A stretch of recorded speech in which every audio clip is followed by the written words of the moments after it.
Good morning, everyone. Happy Friday. Well, Christmas is in the back rearview mirror, but now we're heading into the new year. It's going to be a nice warm weekend coming up. We should see a beautiful day today with temperatures climbing up to the lower 80s. Hard to believe it's December, but we are seeing a little bit of patchy fog this morning down towards Hondo, Pleasanton, Pearsall, Cotulla. If you're going to be driving in those areas, just kind of slow down just a little bit. It's going to burn off pretty quickly, though. Temperatures this morning, warm and muggy, 68 degrees with close to 70 off to the east. Our forecasted high by lunchtime, we'll see a little more sunshine, 73 degrees, and by this afternoon, 81 is what we're expecting as our high. It's going to stay warm today, tomorrow. Sunday's going to be nice and mild, but then winter returns back to South Texas by the time we get to Monday. I'll show you all the numbers in just a few minutes. This is News 4 San Antonio Today, the only local news station with nonstop news. Good morning. Nonstop's news starts right now. We are the only station that is commercial free all the way until the top of the hour. We have you covered this morning. You just heard from Siobhan, and she'll give us a deeper look at the weather again in just a few moments. But first, let's get a check of the roads. David Mendoza is in road cam this morning. He is keeping a close eye on some very quiet roads this morning on this day after Christmas. Good morning, David. Hey, good morning, Marisa. Yeah, that's right. The roads are quiet today, but it's better to talk to me than just to look at TransGuide. You know what I mean? Yes. Right now I'm on 410 West under I-10, looking at the empty roads right here. Actually, I'm not sure if you can see it, but we have a fire truck up here for reports of a small brush fire underneath this underpass right here, and they just cut their lights. They're headed away, so apparently no more brush fire in the area. Traffic remains good. If anything changes, I will let you know. Back to you for now. And yes, you will, David. And what viewers don't know is that you have the scanner in the car with you, so you always know what action is going on in the city. We'll check in with you again in just a few moments. Thank you. This morning, police are looking for the man who attacked a father and son on the northeast side. It happened around 1 o'clock Christmas morning along Castle Hunt Drive. Police say the father confronted a man walking down the street. They fought and the man ran off. He later came back with friends and weapons. Police say the father was stabbed in the chest and the son was hit in the head with a baseball bat. At last check, the father is in critical condition. The son is expected to be okay. A description of the attackers has yet to be released by the police. It's been nearly 10 years since Aaron Rocha was killed in a road rage shooting. His family is still fighting for answers and making sure his memory is not forgotten. 25-year-old Rocha was killed in a road rage shooting. He was shot and killed on Huebner Road back in 2016. The case is now on its third detective with still no arrests. In his mother's search for answers, she found comfort looking back on old traditions. Since he was a little boy, I gave him a stocking, him and my daughter. So I decided to continue. I couldn't give him a stocking, but I could give someone else a stocking and see that happiness and the excitement of getting a little something then. Lori and her family pass out stockings each year, filling them with toiletries and food for people in need in Aaron's memory. Aaron's case remains open. You can contact Crime Stoppers anonymously with any information you may have on the case. A Nebraska man is facing charges after he allegedly trafficked more than 50 pounds of meth disguised as Christmas presents. Police in Jeffersontown, Kentucky, were conducting a narcotics investigation on Monday when they came across the drugs in a suspect's truck. Court documents say the 23-year-old suspect told officers he was traveling from Iowa and was planning to sell the drugs. He was arrested and charged with trafficking a controlled substance. A Utah man is accused of planning an attack against Jewish houses of worship. Police arrested Skylar Rose after finding homemade bombs and an assault rifle inside his home. Investigators say they discovered comments made on his social media about wanting to destroy a synagogue. Rose is facing several felonies, including the threat of terrorism and manufacturing or possessing a weapon of mass destruction.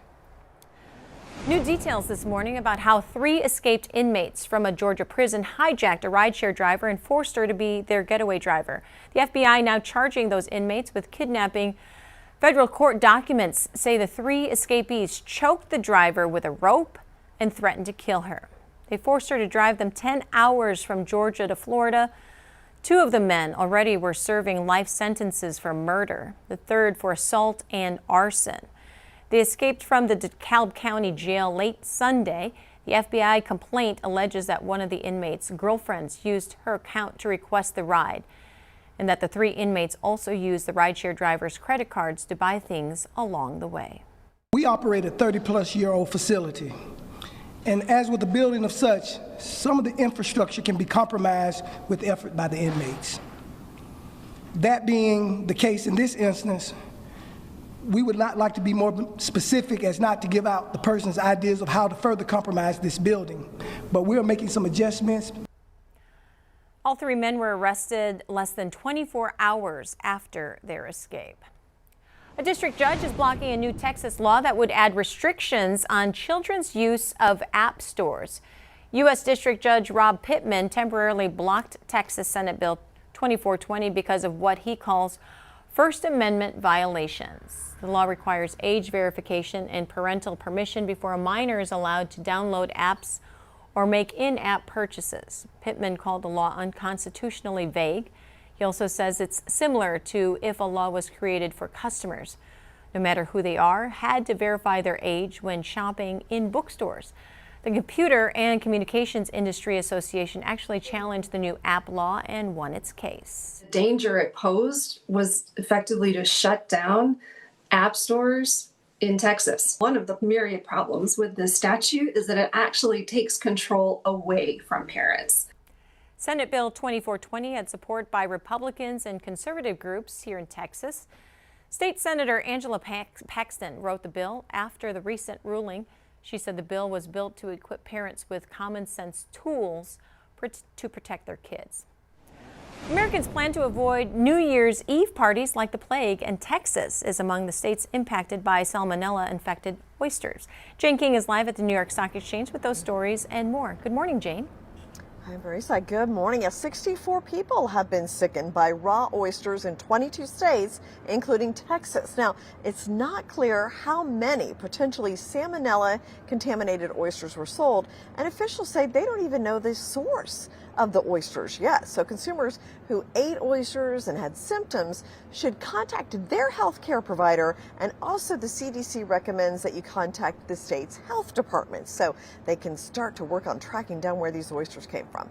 Well, a $400,000 shipment of lobsters headed for Costco locations in Illinois and Minnesota was hijacked before arriving at its delivery point. Now, the Indiana-based logistics business Rexing Company said the shipment was picked up in Massachusetts but never reached its destination.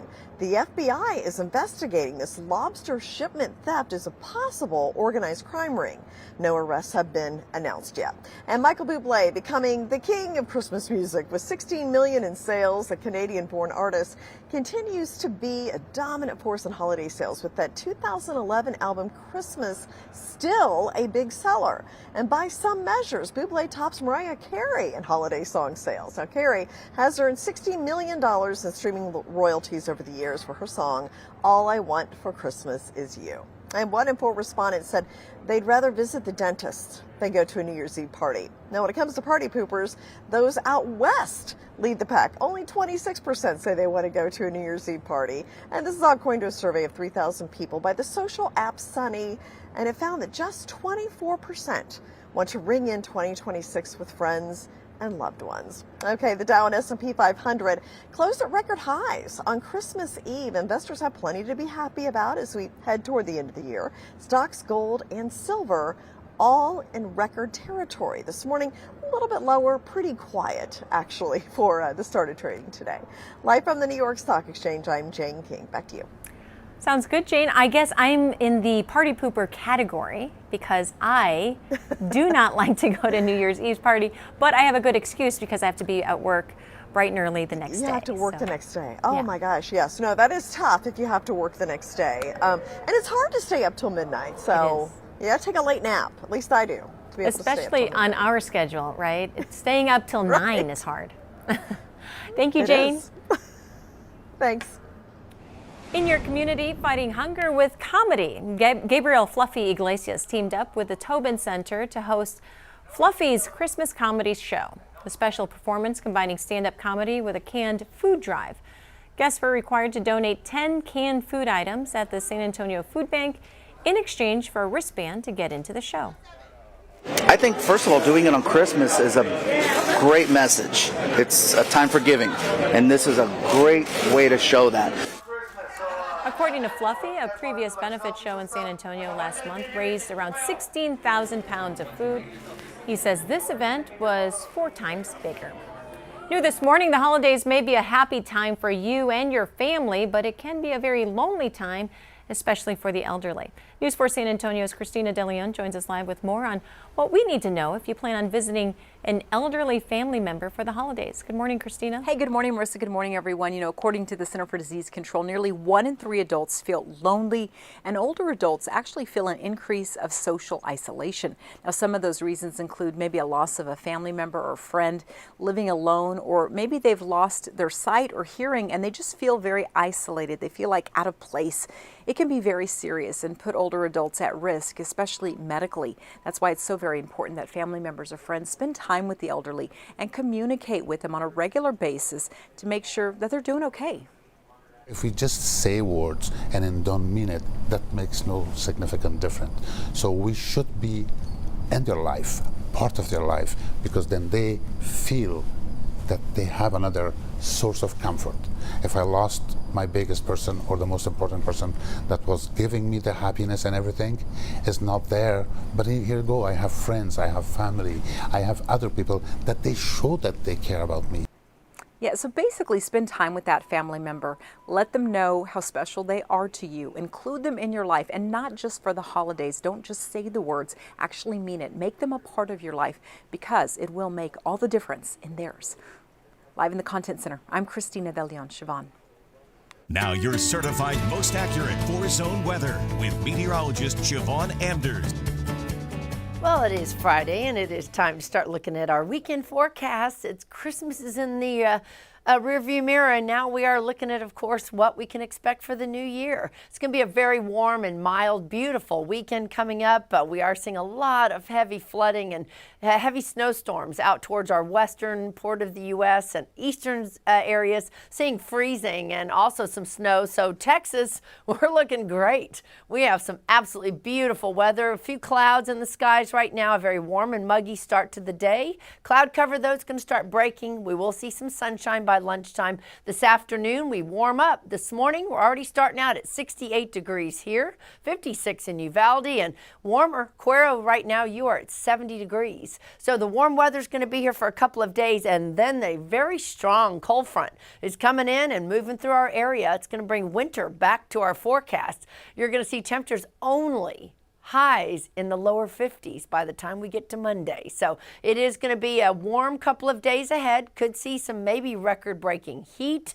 We're looking at 81 today, 81 tomorrow, 79 on Sunday. Beautiful, very warm, very mild, well above our season high. And then that strong cold front comes through by Sunday evening. By the time you wake up on Monday, we're going right back to our winter.